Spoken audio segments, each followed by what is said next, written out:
महाराष्ट्राचे मुख्यमंत्री यांनी 2026 आणि 27चा अर्थसंकल्प बजेट काल सादर केला। या अर्थसंकल्प बजेटमध्ये शेतकऱ्यांना 2 लाखापर्यंत कर्जमाफी सुद्धा त्या ठिकाणी जाहीर करण्यात आली। मित्रांनो, आता शेतकऱ्यांची जी कर्जमाफी आहे तर ही कर्जमाफी भरपूर दिवसापासून त्या ठिकाणी पेंडिंगला पडलेली होती। बरेचसे शेतकऱ्यांनी त्या ठिकाणी आंदोलन सुद्धा त्या ठिकाणी केलं होतं। तर आता ही जी कर्जमाफी झाली तर ही कर्जमाफी याचा जो सारांश आहे तर हा सारांश म्हणजे 2 लाखापर्यंत कर्जमाफी, त्याच्यानंतर 30 सप्टेंबर 2025 पर्यंत ते कर्ज थकलेलं असावं आणि जे शेतकरी बांधव नियमित कर्ज भरतात म्हणजे पुनर्गठन करतात तर त्या शेतकरी बांधवांना 50,000 रुपयापर्यंत त्या ठिकाणी प्रोत्साहन वाढ म्हणून जाहीर करण्यात आली। तर मित्रांनो, आता याच्यामध्ये बरेचसे शेतकरी पात्र ठरणार आहेत तर काही शेतकरी अपात्र सुद्धा त्या ठिकाणी ठरणार आहेत। तर मित्रांनो, याच्यामध्ये जे शेतकऱ्यांना पुनर्गठन किंवा रेग्युलर कर्ज भरत आहेत तर त्या शेतकरी बांधवांना 50,000 रुपयांची जी रक्कम आहे ती कमी झाली। तर याच्यामधली लाख किंवा 1.5 लाख रक्कम ही पाहिजे होती आणि जी कर्जमाफी होऊ लागली तर ही 3 लाखापर्यंत कर्जमाफी मुख्यमंत्री साहेबांना सुद्धा त्या ठिकाणी सांगितलं होतं। म्हणजेच ज्यावेळेस निवडून येण्याच्या अगोदर मुख्यमंत्री साहेबांनी शेतकऱ्यांना त्या ठिकाणी आश्वासन सुद्धा त्या ठिकाणी दिलं होतं की आम्ही निवडून आलो, आमचं सरकार बनलं तर आम्ही शेतकऱ्यांचा सातबारा कोरा कोरा कोरा करू, असं आश्वासन त्या सरकार खऱ्या अर्थानं शेतकऱ्याच्या पाठीशी उभं राहणारं सरकार आहे आणि म्हणून आपण निर्णय केलाय आता आमचा हरिभाऊ निवडून आला, पुन्हा सरकार आलं की आमच्या शेतकऱ्यांना पूर्ण कर्जमाफी आपण देणार आहोत।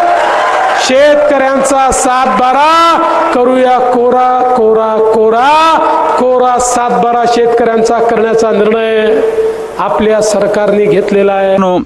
शेतकऱ्यांचा सातबारा तर काही कोरा व्हायच्या मागं नाही, परंतु याच्यामध्ये जे शेतकरी पात्र ठरणार आहेत किंवा अपात्र ठरणार आहेत तर याच्यामध्ये भरपूर काही शेतकऱ्यांची डोकेदुखी होणार आहेत।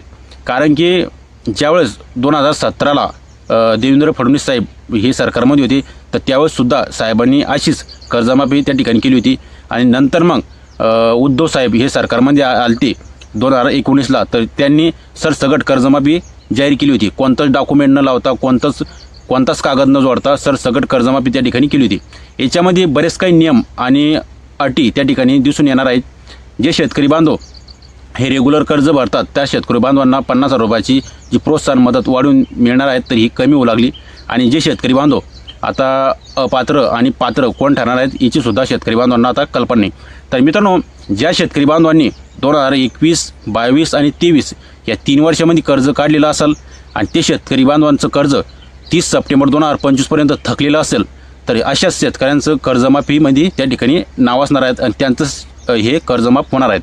तर अशी जी शेतकरी आहेत तर हे किंचित शेतकरी आहेत, किंचित, कारण की बँकेवाले घरी जाऊन शेतकऱ्यांना त्या ठिकाणी नवजुनं तुम्ही कर्ज करा, पुनर्गठन कर्जाची करा, असं घरी जाऊन त्यांनी शेतकऱ्यांना प्रोत्साहन केलं आहेत आणि भरपूर काही शेतकरी बांधवांनी हे जे कर्ज आहेत हे नवजुनं केलं आहेत आणि पुनर्गठन कर्जाचं केलं आहेत।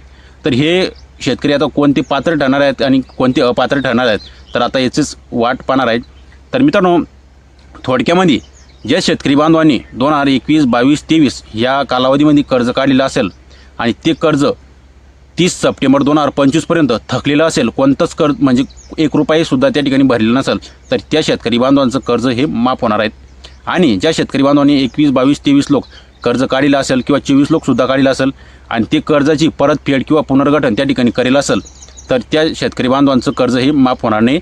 त्यांना पुनर्गठनमध्ये म्हणजे रेग्युलर भरणा यामध्ये त्यांना ही अट लागणार आहेत की 50,000 रुपयापर्यंत त्यांचं कर्ज त्या ठिकाणी पुन्हा वाढून भेटणार आहेत, म्हणजे प्रोत्साहन निधी त्यांना ते भेटणार आहेत।